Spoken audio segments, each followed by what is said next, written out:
Great to have all of you with us today. We have a lot to cover today, so I'm going to go ahead and get started. Now, just to kick it off, if you haven't been on one of our webinars before, we do a roughly monthly webinar series. We do it when we have different topics that we think may be of interest to brokers, and primarily they're about LTC and these Life with LTC products that are out there on the marketplace right now, and those types of subjects. And so without further ado, let me go ahead and kick it off. If you're not familiar with us, my name is Mike Walker. I'm the president of the Voluntary Benefit Shop. What we do is we work with brokers such as yourselves every single day and help them bring the best in voluntary benefits and specifically these life with long-term care options to their clients. Here's my contact information. Here's our website information. So if you want to get more information down the road, certainly feel free to reach out to us. Now, the topic for today, we're going to be doing a review of the 5 proposed state payroll tax funded long-term care plans in California. Now, to provide a little bit of context, the reason that many states, including California, one of the driving factors behind them looking at these state funded, for lack of a better term, long-term care plans, is because of the pressure that long-term care spend has put on states' Medicaid systems, okay? Washington State was the first state to do this a couple of years ago. I'm not going to get into a whole review of Washington State today, but since Washington State has done this, there's been a lot of other states that have looked into this. And the figures that you see on this map, this is the driving force behind it. Medicaid has become, or long-term care has just become a tremendous drain on Medicaid resources.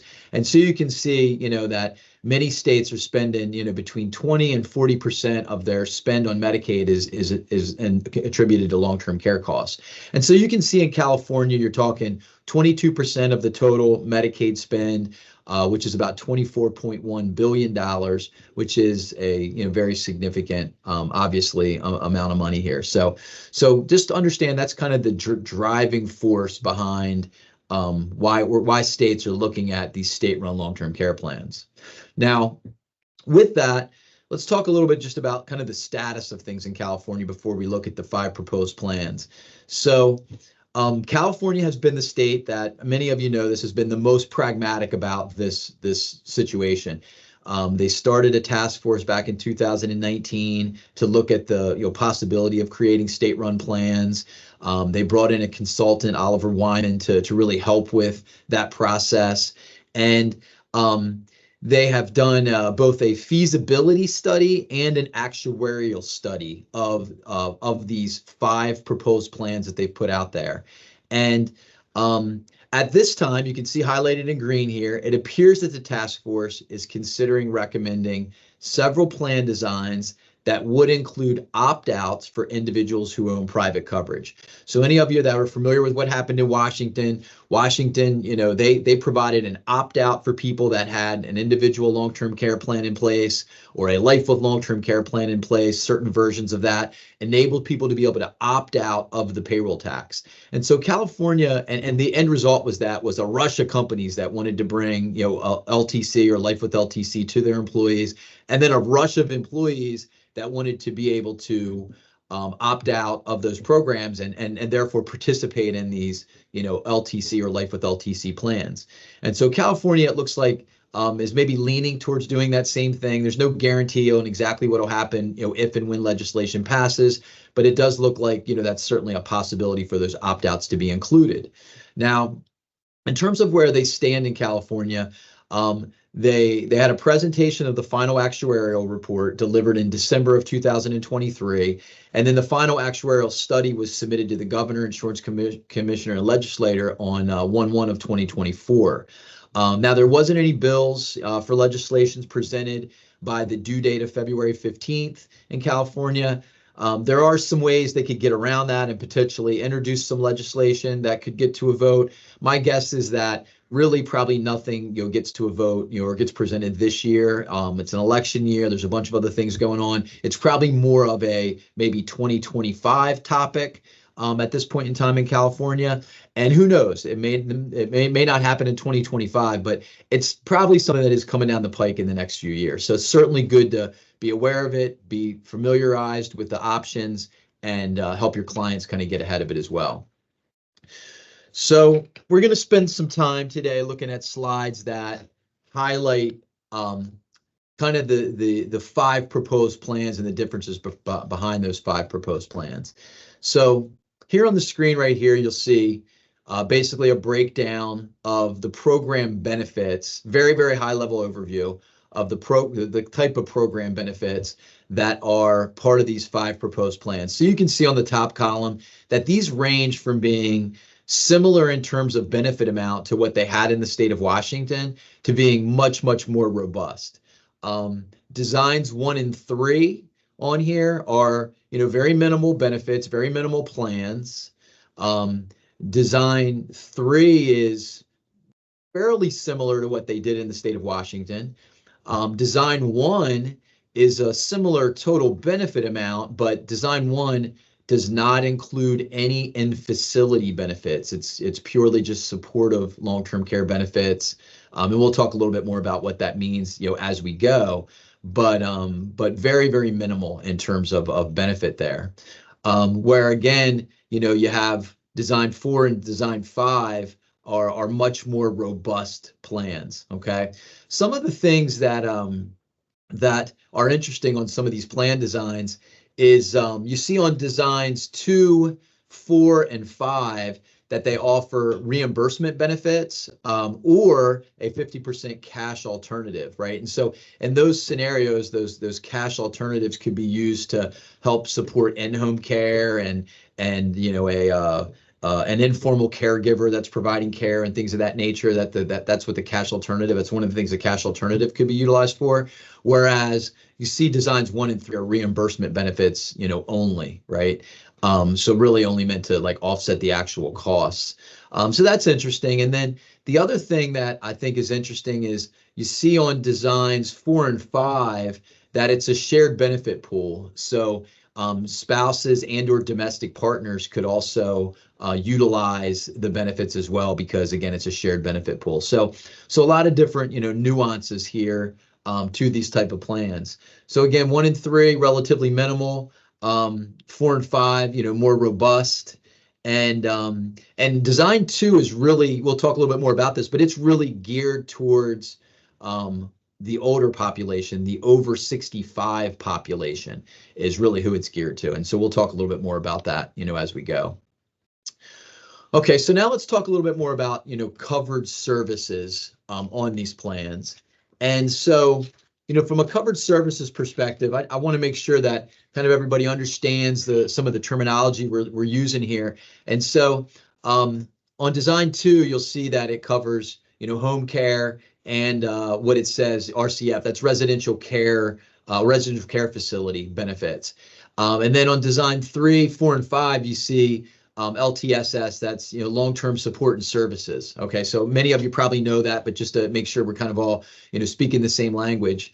And then you'll also see on Design 4 and 5, it doesn't just include residential care facility, but also SNF, which is a skilled nursing facility. Okay, just want to make sure again everybody understands the acronyms here. And then again on Designs 3, 4, and 5, you'll see that it provides coverage for what they call PACE, which in California is the program for all-inclusive care for the elderly. Okay, so Designs 3, 4, and 5 also include coverage for that, the program for all-inclusive care for the elderly. So you can see that again, there's some similarities between Designs 2, 3, 4, and 5, but Design 1 is again very, very minimal. It's only providing these support long-term care services that you see listed here. So again, relatively minimal. The other thing that I think is interesting on these benefits here too is the fact that it does include some some wellness benefits and some preventative benefits on some of them as well. Now, it is relatively limited and it's kind of like a whole nother topic, but they did include some, some wellness initiatives, which wasn't included in any of the Washington State proposals. So that's, another nuance that's interesting on some of these as well.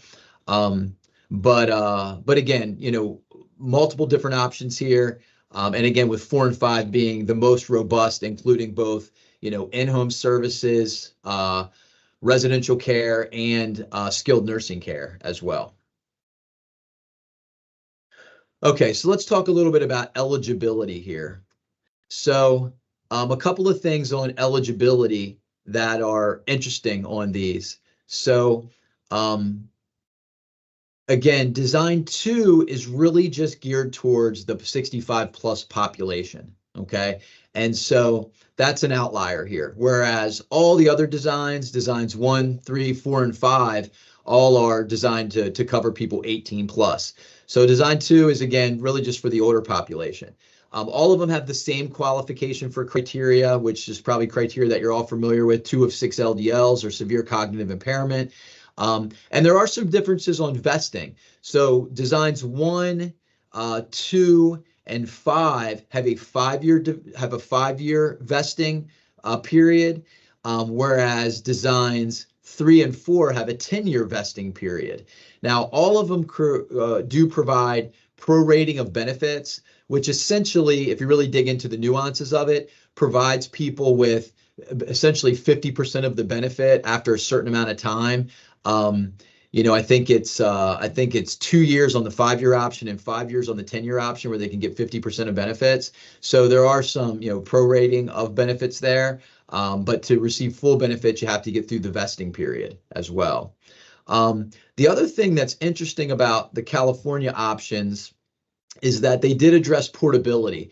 And the reason that that's interesting is that was one of the drawbacks with the Washington State plan, right? Like the Washington State plan provided for no portability, meaning that if I paid into the plan in Washington State for 20 or 30 years, but then I retired to California or Arizona or Florida, guess what?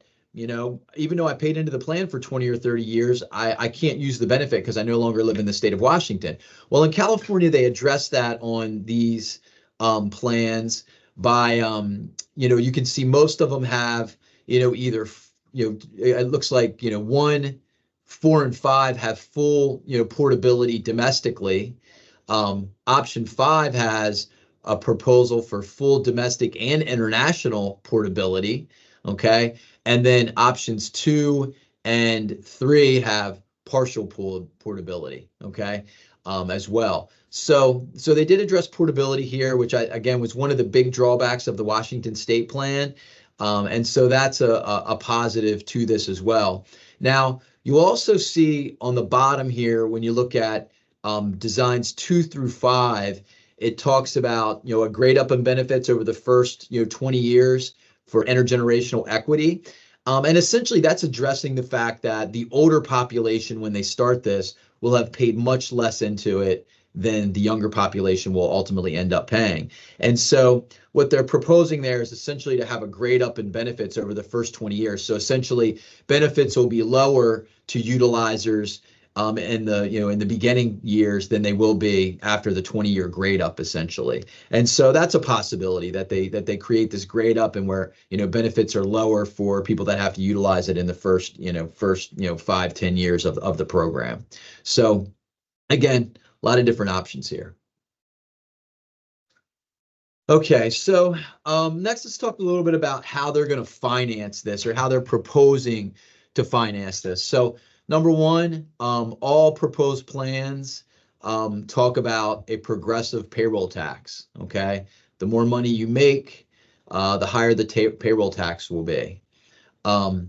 They all have contributions beginning at age 18 with no maximum age. They all also, or I'm sorry, 4 of the 5 include a contribution cap, meaning that, higher income earners would be capped out at some point. Design 4 does not allow for a contribution cap. Okay, so no contribution cap on that one. They all have a contribution waiver, meaning that people that fall below a certain income level, I think it's 138% of the poverty level, would be able to not contribute.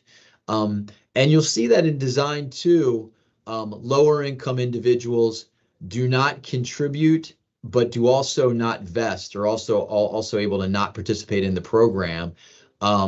Essentially, those employees would still fall under the state's Medicaid system for long-term care in that scenario. Okay, so that's basically what that's talking about. Now, all of the programs consider a split contribution between employee and employer.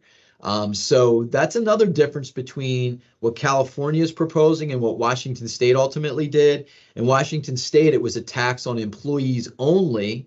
And the state of California, they're talking about a split contribution between employee and employer. Much of this study focused on a 50-50 split between employee and employer. However, there was some alternative scenarios included, which also discussed adjusting that split to maybe 25-75 between employer and employee, with more of the onus being on the employee side as well. And so they did look at some different alternatives and what that would mean to funding as well. But again, all of these have some level of contribution between employee and employer. The other thing that's interesting on these, and that's going to need further conversation, is that in terms of funding the program, they have assumed here that they would be able to invest the tax dollars in U.S. treasuries, bonds, stocks, and other equities. Okay, and when we talk about the contribution amounts, that's going to become very relevant, because right now in the state of California, they're not able to invest tax dollars in in stocks and private bonds and that type of thing. It has to be in U.S. government securities. And so that would take a change in legislation for them to be able to more broadly invest those funds. And so that's still another item that needs to be addressed, as they look towards moving forward with these programs. And we're going to talk a little bit more about that, as we go. Okay, so let's talk about the coordination and interaction of how these programs are work.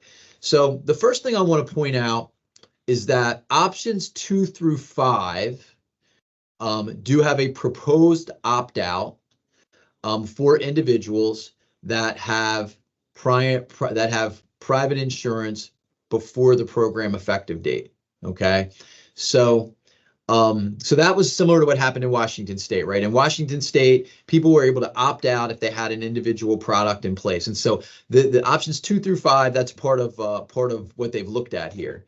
Now, they messed around with that date a little bit too. When you really dig into the kind of the nuances here, some of them talk about, some of these, they talked about like, what if they did a retro opt-out, meaning people had to have it before the program, the legislation passed, or maybe they set a date like they did in the state of Washington. So that's, something that still needs to be addressed, because there has been some conversation in California about a retro opt-out date. But the other thing that they did in California, that you see here kind of on bullet point 2 on designs 2 through 5, is they also talked about having reduced contributions for individuals who purchase insurance after the effective date. Now, they didn't do that in Washington. Washington, you had a drop dead date, you either had it or you were paying the tax.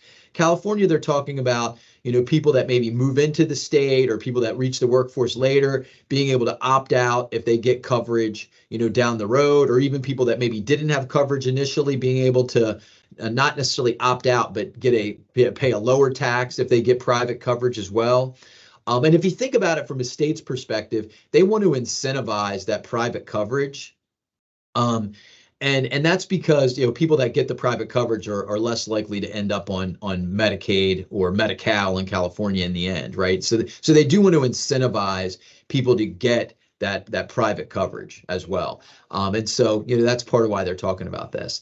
And then the other thing that is important to note here is on all 5 proposed programs, this program kicks in before Medi-Cal pays, but it does not influence Medi-Cal, which is, similar to Medicaid, it would not influence eligibility for that. So in other words, someone, if they were out in a long-term care situation and they, contributed to the state plan would kick in and cover the applicable costs there. And then if they exhausted all those resources, and they were eligible for Medi-Cal at that point in time, they would still go on to the Medi-Cal system.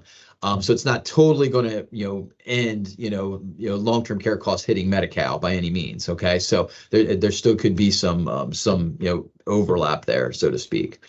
I did see, Steve, your question in chat. Steve asked, is there any minimum contribution level, or I'm sorry, any minimum benefit level of LTC that people would need to get in order to be eligible for the opt-out? So for example, in Washington State, that was a very gray area in Washington State.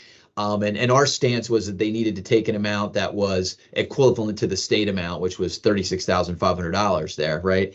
And so in California, they haven't fully defined that as of yet. If you really dig into the kind of the footnotes here, it basically says like that, that still needs to be determined, essentially, basically. So they haven't really come down with anything concrete on that at this point in time. Okay, so let's look at what the estimated contribution rate by program design looks like.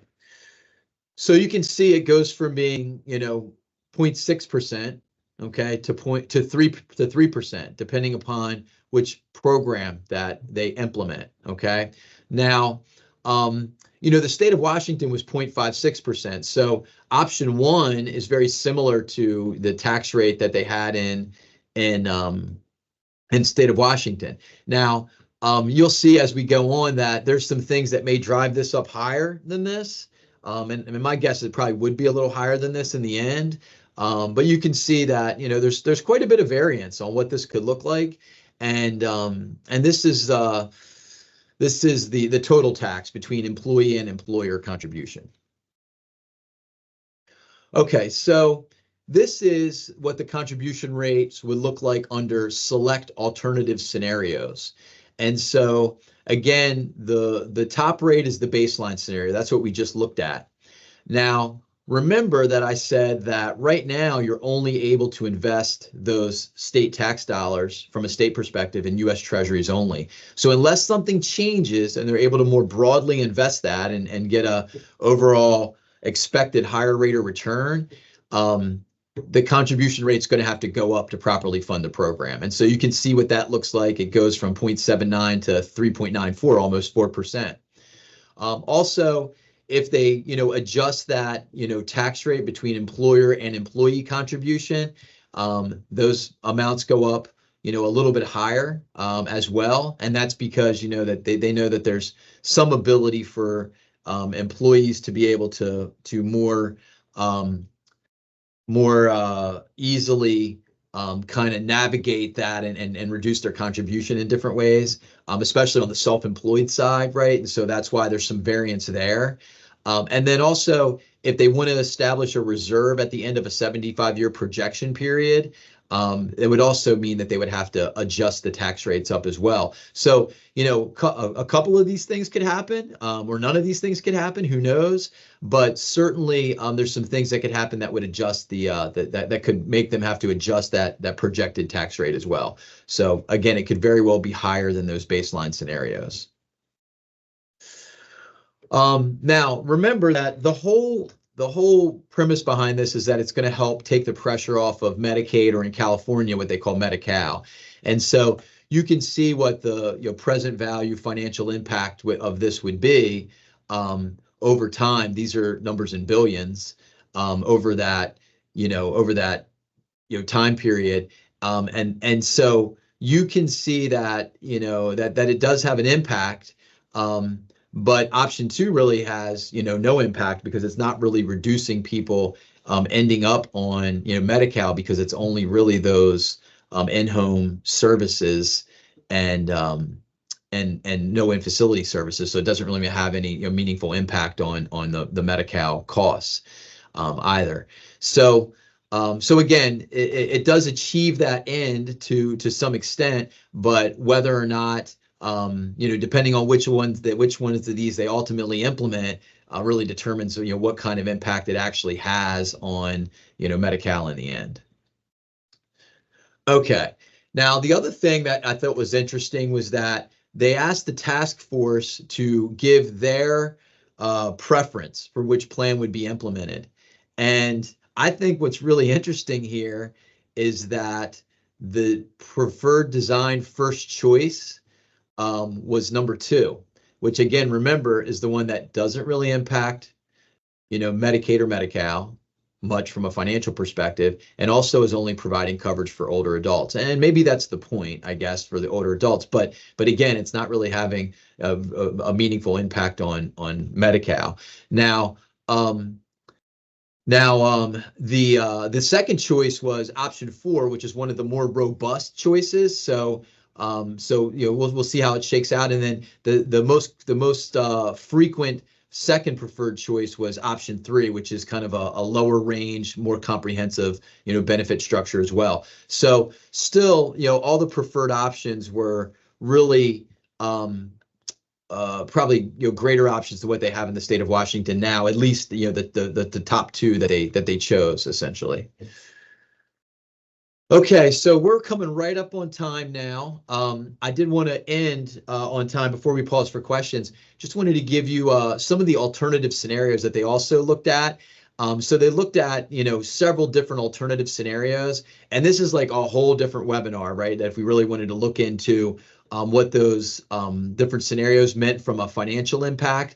And so they looked at changing the monthly maximum benefit, changing care settings, changing elimination periods, changing the vesting time period, changing portability. They also looked at differences in eligibility age as well. And they also, looked at and need to continue to look at investment strategy, right? So there's all elements of this where they looked at different aspects of this. And if you really dig into the actuarial study, it shows you the results on that. And again, that's a whole different webinar if you really want to dig into the results of the actuarial study. And maybe we'll do that one day. They also looked at the differences on contribution caps, contribution waivers, contribution exclusions, program opt-out provisions, employer contributions towards changing that, and also establishing a program reserve. So there's a lot of different things they looked at in terms of alternative results. And if you look at the actual actuarial report, you can really dig into the details on that. But today, not the forum. We didn't have enough time to dig into that today.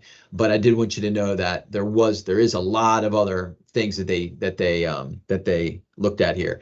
Now, kind of as a final summary, what I would say is that, again, all indications are that nothing's going to happen this year. It's likely going to be readdressed next year. Maybe it gets to a vote next year. I think it's it really depends on it really depends kind of on the political climate there, what happens with elections, et cetera, and those types of things. But I do think that California is the key state, right? California is a state that a lot of other states are watching to see what happens there. And as California shakes out, other states will probably start to take more serious action. There are about 15, 20 other states that have either task force looking at this. Currently, actuarial studies being done, program design studies being done. They're all not as up to date or as far ahead in the process as California is, but they are in some part of that process. And so as California shakes out, we'll probably see other states follow. So with that said, Chelsea, we are going to pause for questions to see if anybody has any questions. You can let people unmute themselves, Chelsea, if you want to do that, or they can enter questions into chat. And Chelsea, do we have any chat questions currently in chat? Sure, Mike. Mike, I have a question. Go ahead, Sandy. Does the 5 or 10 years have to be with one employer, or could somebody switch jobs and still count? Yeah, it doesn't have to be with one employer. It just means they paid into the program for that long.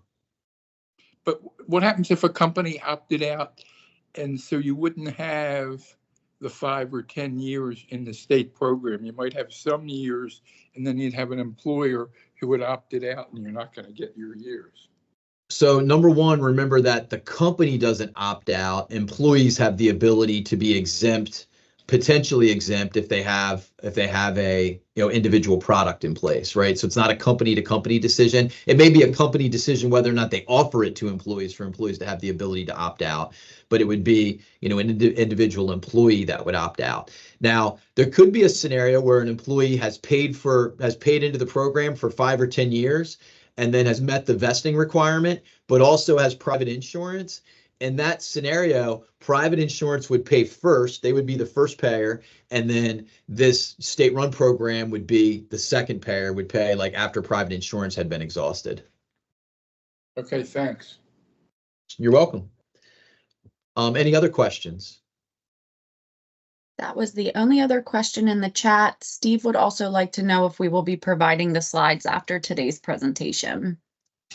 Yes, Steve will provide the slides, and we also have the presentation recorded as well. So so you'll be able to revisit my voice, Steve, anytime you choose to, anytime you decide to listen to this.